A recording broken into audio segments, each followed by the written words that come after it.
Did they sign? Yeah. Yeah, their wives wanted their ass out of the house. Wanted a paycheck. Does it feel to get on the court, get out here?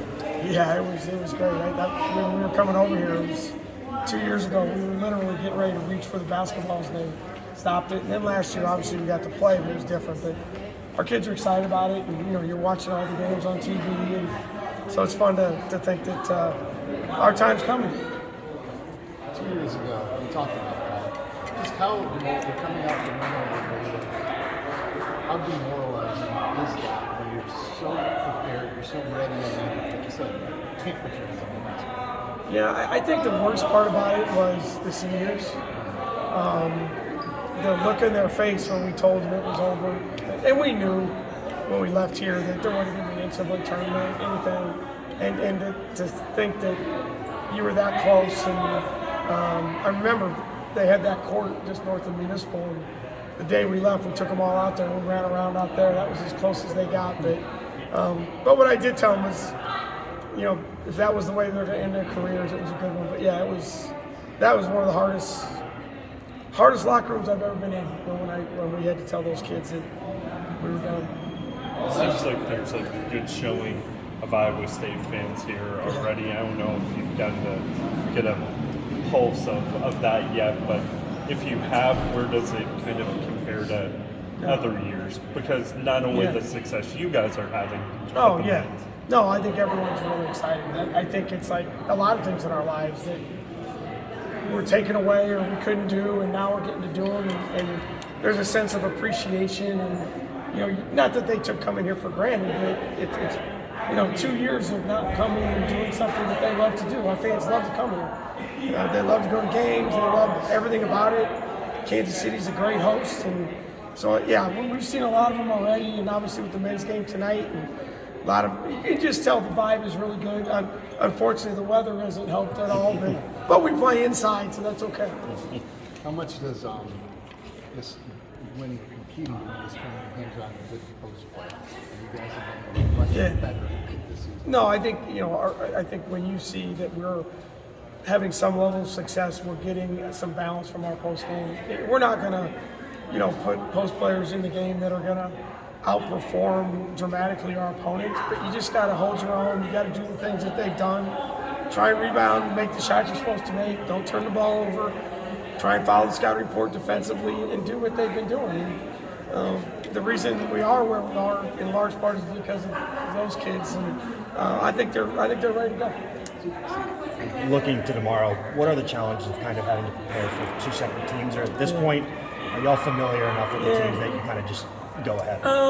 We've tried to prepare a little bit. Obviously, we played West Virginia in our last game, so if it's West Virginia, that's probably a little easier. But because our league, we play everyone twice anyway, so it's really not as big a deal. I think it's more about, are you ready to play? Are you physically in the right mindset? And then you just go out there and play. And I think our team is just really excited to be here. Looking forward to the opportunity. Are you excited to potentially get another shot at a team like Baylor or Texas?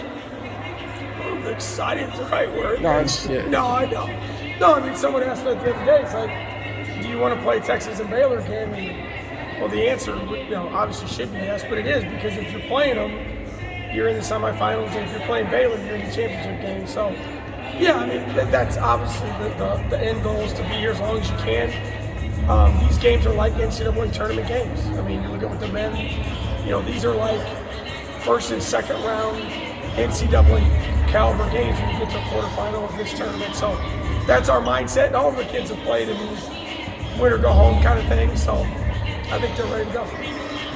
Lexi brought up the trip you got. Lexi or Emily brought up the trip you went on earlier this year and said she thought that maybe helped when it comes to back-to-back games. How do you feel about that? No, exactly. And we didn't have 9, and obviously didn't have Danae at the time. But we talked a lot about that at the time. We're going to play 3 games in 3 days, and at the end of the year, that's the goal, to play 3 games in 3 days. And we built our schedule a lot around that, and we played sit-play kind of stuff in the non-conference, which simulates an NCAA tournament atmosphere. So we tried to build our schedule thinking long term that these things could happen. But I don't think there's any question because it's about recovery, it's about preparation. Quick turnaround. If we're fortunate enough to win the first one, we play next afternoon. So, but these guys, our kids know what it's about. But yeah, I definitely think it helps. How much do you want a player like Asher to relish his final opportunity to play? Oh yeah, I mean that's the one thing that we talk about with our team when we come to events like this is when it's time to practice, time to meet, time for study table. That's it. Your focus is out. Other than that, you got to enjoy it. I mean, you want to, you get some. Everyone talks about what a great thing it is, and then you lock them in their room and don't let them have enjoy the fans, and we'll take them to the pep rally and all that stuff. So no, it's very important that happens, especially when it could be your last time. Any plans to go to the men's game tonight? We're going to try. We're going to come to the West Virginia game, and the logistics of getting back and forth is, I think the president has a harder time getting around than what we would. But we're trying to figure it out. But if nothing else, we'll keep them here until halftime, and we're 1 block away, and then we got a room for them to watch the men. So we'll be watching. You have a lot of fond memories of some games in this building. For your players, given that what's happened in the last few years, this is their first experience at Hilton South. Right. People talk that up to them a little bit. This is Oh, yeah. different.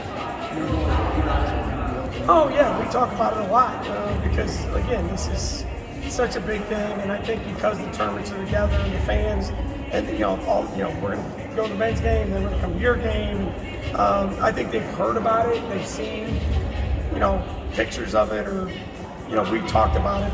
But, they know, and I think they're really excited about it. They know how lucky they are to have the fan base that they have, and our fans travel. And Hilton South is not a made-up thing; it's real, and they'll be here tomorrow.